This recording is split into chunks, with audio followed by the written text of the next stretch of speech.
Assalamualaikum warahmatullahi wabarakatuh.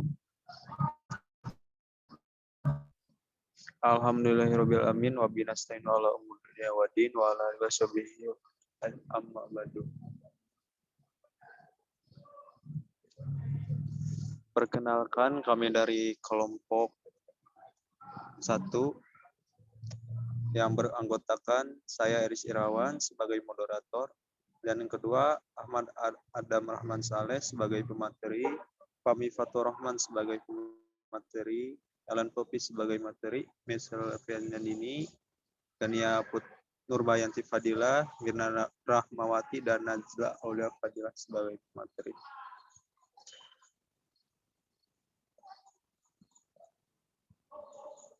Adapun pembahasan yang kami akan sampaikan yaitu tentang pendekatan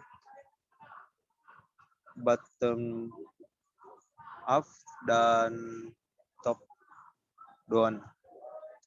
Untuk lebih jelasnya, saya persilahkan kepada pemateri yang pertama, yaitu Kang Adam Rahman Saleh untuk menyampaikan materinya. Saya persilahkan.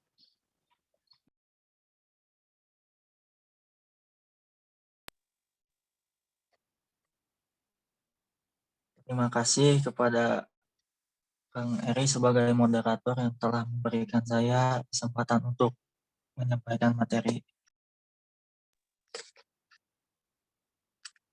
Materi yang akan saya bahas di sini adalah pendekatan bottom up.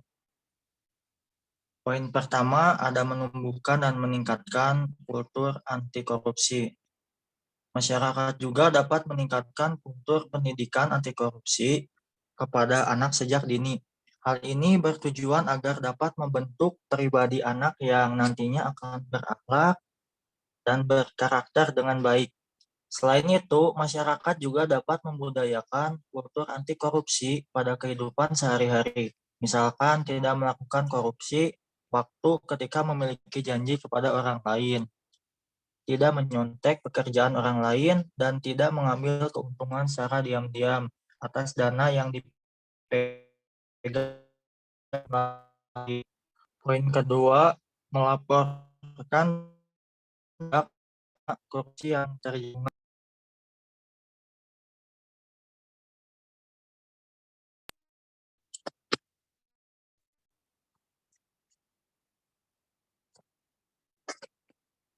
Banyak dari pengungkapan kasus tindak pidana korupsi yang dilakukan oleh KPK berasal dari pengaduan masyarakat.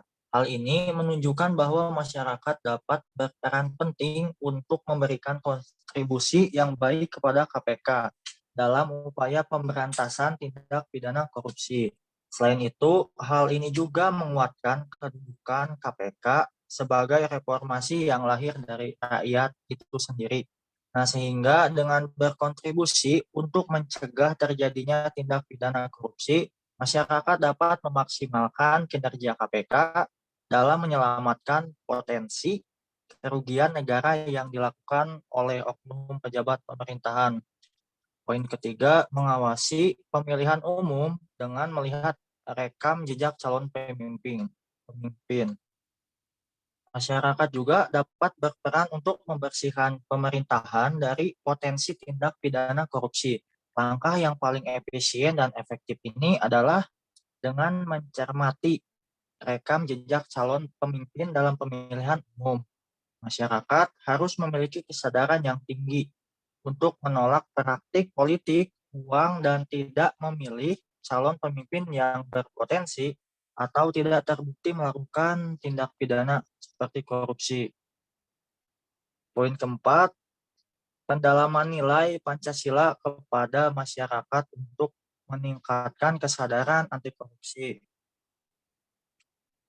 Kelima sila merupakan nilai yang perlu diutamakan atau ditanamkan, dikuatkan, serta dipertahankan oleh seluruh golongan masyarakat dalam kaitannya dengan pemberantasan korupsi dari bawah. Nilai Pancasila berisikan tentang prinsip kehidupan yang memotivasi tiap manusia yang memiliki prinsip tersebut. Untuk mengutamakan persatuan dan kesatuan Indonesia dengan tidak mengambil dan mengganggu hak orang lain atau korupsi. Sehingga apabila masyarakat menghakimi nilai Pancasila, maka budaya untuk melakukan korupsi pun akan berkurang. Sekian materi yang dapat saya sampaikan. Setelahnya saya serahkan kepada moderator. Terima kasih kepada Kang Adam yang telah menyampaikan materinya. Untuk selanjutnya, materi yang akan disampaikan oleh Kang Fahmi. Waktu dan tempat saya persilahkan. Baik, terima kasih kepada sang moderator yang telah memberi saya waktu untuk memaparkan materi. Langsung saja, saya akan memaparkan materi tentang pendekatan top-down. Korupsi adalah gejala dari suatu negara dan institusi yang lemah. Harwis 2005, sehingga harus ditangani dengan cara melakukan reformasi di segala bidang, baik hukum, politik, ekonomi, maupun administrasi pemerintah. Menurut Bozzini 2013 nomor 5, strategi untuk melawan korupsi juga telah diawali oleh institusi tertinggi suatu negara dengan mengikuti pendekatan top-down, yaitu dengan membentuk hukum dan lembaga negara baru, kampanye kepekaan rakyat, dan tuntunan akan integritas yang kebanyakan berasal dari tingkat tertinggi pemerintah, termasuk dari presiden sendiri.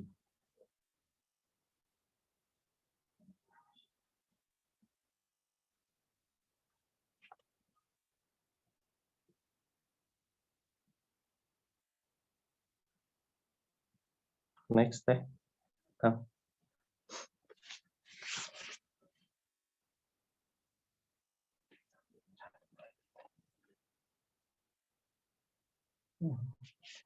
Baik, segitu saja ya materi yang saya paparkan. Saya kembalikan kepada sang moderator.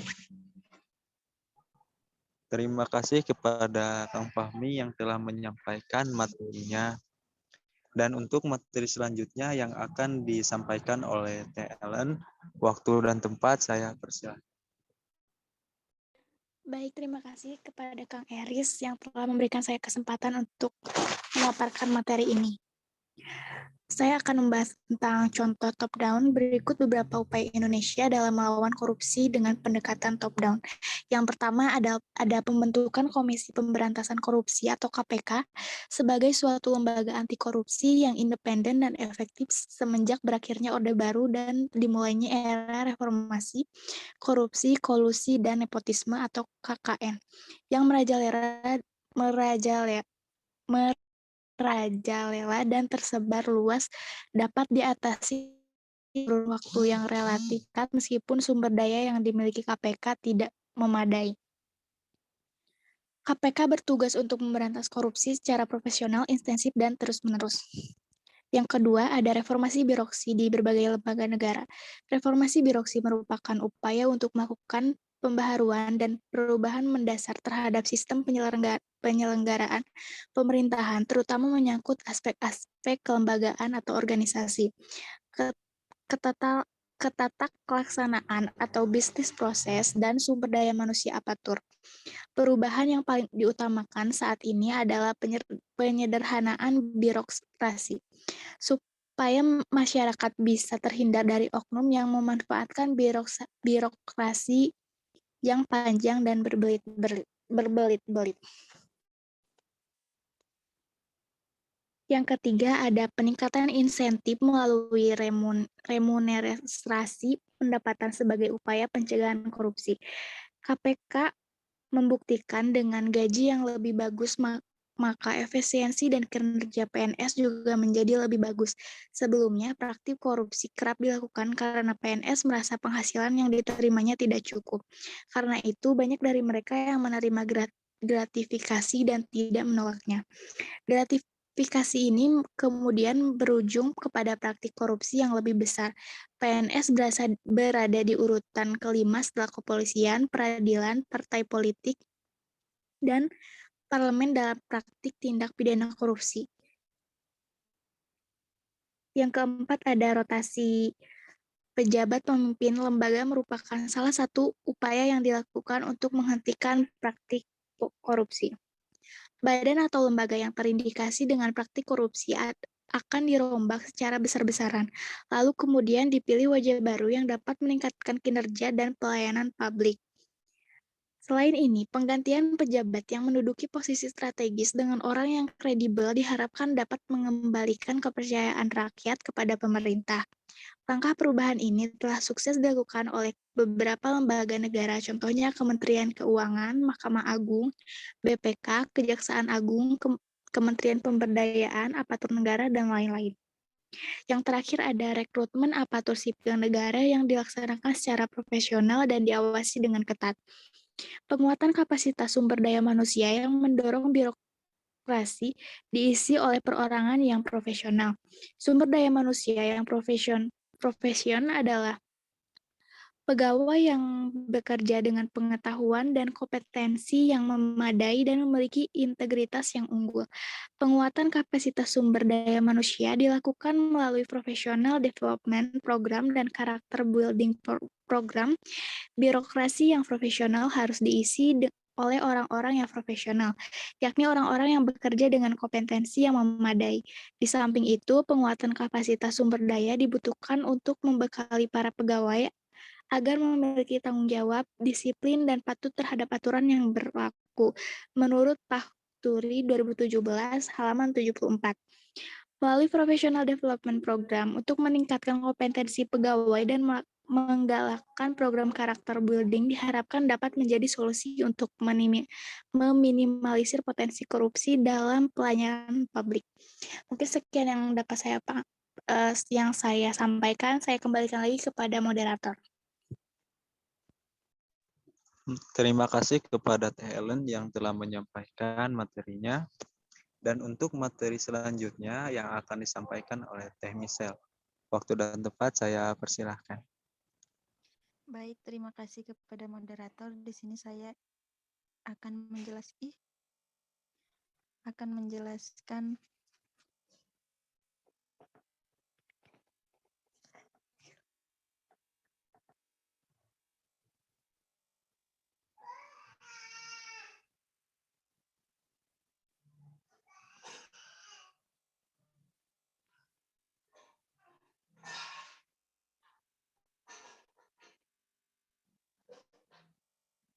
Di sini saya akan menjelaskan tentang kelebihan dan kekurangan pendekatan top-down dan kelebihan dengan perubahan pada level tertinggi pemerintahan atau penyelenggara negara diharapkan dapat membuat tata kelola pemerintahan di masing-masing lembaga menjadi baik dan bekas korupsi. Dapat diibaratkan apabila kepala berpikir hal yang baik, maka seluruh anggota badan lainnya juga akan melakukan hal yang baik. Dengan reformasi hukum atau para elit swasta dan elit politik yang korupsi tidak lagi kebal dari hukum. Pejabat republik yang mendukung program anti korupsi akan meningkatkan kepercayaan rakyat atau sehingga mereka merasa yakin untuk mendukung upaya pemerintahan memberantas korupsi. Dengan bantuan pengawalan rakyat dan kebebasan pers dalam menyelenggarakan pemerintahan. KPK sebagai lembaga independen yang tidak memiliki pengaruh politik akan sangat terbantu, terlebih dengan manfaat sosial media atau maka informasi penyimpangan dapat dengan mudah disebar dan rakyat dapat mengawal menegakkan hukum dengan lebih baik. Dan adapun kekurangan sistem politik yang tidak kondusif dan korupsi membuat kegerakan anti korupsi yang bersifat top-down tidak efektif. Dan pemerintahan yang bersih tidak dapat terwujud apabila posisi strategis pejabat publik masih dipegang oleh para pemimpin atau baik eksekutif, legislatif, dan yudikatif atau yang masih mewarisi birokrasi patrimonialistik masa lalu yang korupsi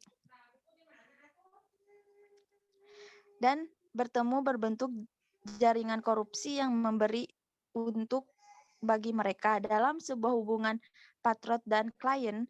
Model sistem birokrasi patrimonialistik yang selama ini mengakar atau mesti diubah menjadi satu konsep birokrasi rasional atau yang memberikan dukungan sepenuhnya bagi penyelenggara sebuah pemerintahan modern.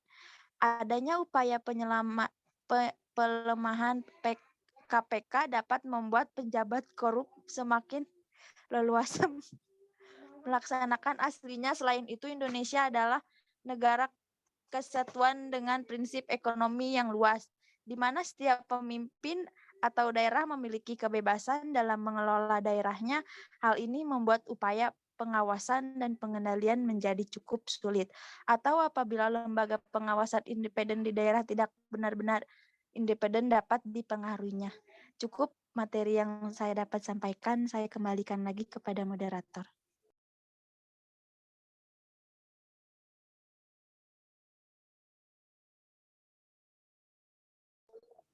Terima kasih kepada Teh Michelle yang telah menyampaikan materi. Untuk materi yang selanjutnya yang akan disampaikan oleh Teh Mirna, waktu dan tempat saya persilahkan. Baik, bismillahirrahmanirrahim. Sebelumnya terima kasih kepada Kang Aris selaku moderator yang telah memberikan saya kesempatan untuk menyampaikan materi pada kesempatan kali ini. Di sini saya akan membahas mengenai perbandingan bottom up dan top down. Pendekatan untuk melaksanakan program anti korupsi dari atas atau top down dilakukan dengan melaksanakan reformasi di segala bidang, baik hukum, politik, ekonomi, maupun administrasi pemerintahan. Ini berarti upaya pemberantasan korupsi diinisiasi oleh pihak-pihak yang memiliki kekuasaan dalam pembuatan kebijakan dan pengelolaan birokrasi. Permasalahan korupsi di Indonesia merupakan persoalan yang sudah bersifat struktural, sehingga tidak bisa hanya berharap kepada kalangan birokrat dan penegak hukum. Hal ini karena korupsi merupakan hal yang sangat dekat dengan kekuasaan.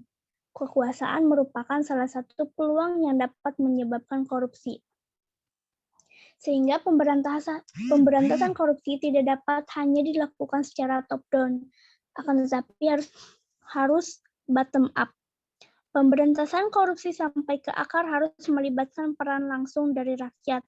Pendekatan bottom up sesuai dengan sistem pemerintahan demokrasi, di mana kebebasan masyarakat sipil untuk bersuara dan berpendapat memiliki peran dalam mengawasi pemerintahan. Masyarakat harus mengawali kebijakan-kebijakan yang diambil pemerintah untuk memperkecil kesempatan orang melakukan korupsi. Hukum harus diperkuat. Demikian juga penegakannya harus secara tegas memberikan hukuman yang setimpal pada koruptor. Namun hal tersebut membutuhkan sinergi dari kedua belah pihak. Salah satu asumsi dalam pendekatan bottom up adalah perlu adanya penyediaan data mengenai efisiensi dan efektivitas pelayanan pemerintahan melalui corruption diagnostic. Dengan penyediaan data mengenai problem korupsi, reformasi administratif politis dapat disusun secara baik, serta membantu masyarakat paham mengenai akibat buruk dari korupsi.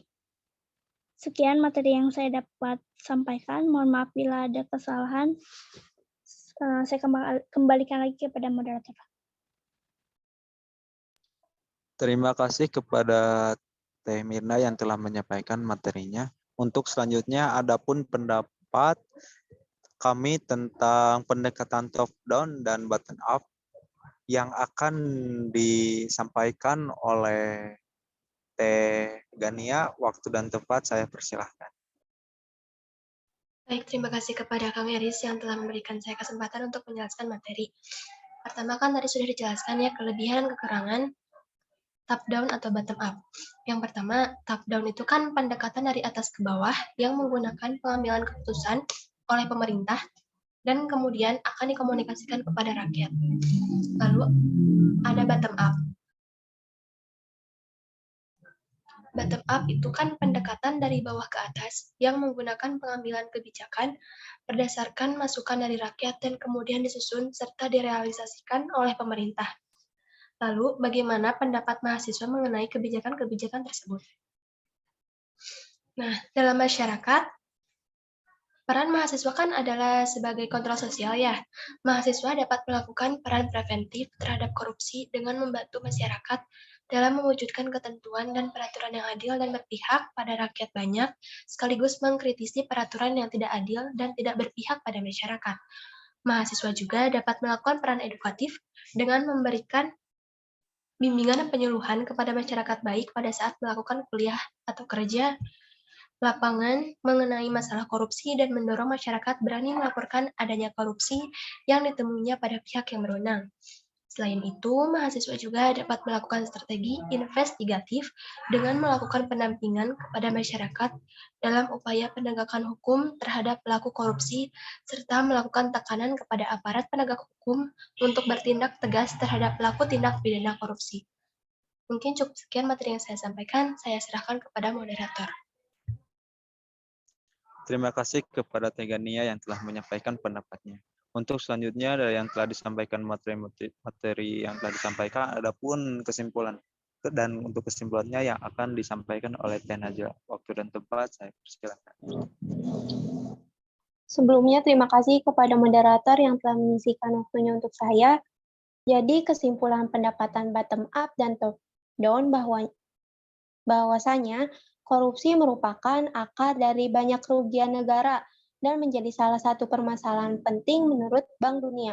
Oleh karena itu, Bank Dunia membuat program yang terus dikembangkan untuk memberantas korupsi dengan dua pendekatan, yakni pendekatan bawah ke atas atau bottom up dan pendekatan atas ke bawah atau top bottom. Pendekatan dari bawah ke atas didasarkan atas asumsi pemahaman mendasar dan meluas mengenai korupsi akan menambah kesadaran dalam memberantas korupsi, seperti kecukupan network corruption diagnosis, pelatihan khusus dari toolbox, serta rencana aksi pendahuluan yang dibutuhkan untuk membantu program korupsi ini. Beberapa contoh kegiatan menumbuh sikap anti korupsi dengan bottom up adalah pendidikan sikap dalam penilaian Pancasila kepada masyarakat, pengawasan kepada calon pemimpin yang akan dipilih dalam pemilu, serta pelaporan tindak pidana korupsi yang terjadi di lingkungan sekitar. Kemudian, pendekatan top-down menitik beratkan pada komitmen dari pemimpin di level tertinggi dan dilaksanakan oleh pihak-pihak level di bawahnya. Mungkin sekian saya kembalikan kepada moderator. Terima kasih kepada Teh Najla yang telah menyampaikan kesimpulannya. Untuk selanjutnya saya buka sesi tanya jawab. Bila ada teman-teman yang ingin bertanya, silakan masuk ke kolom chat atau secara langsung.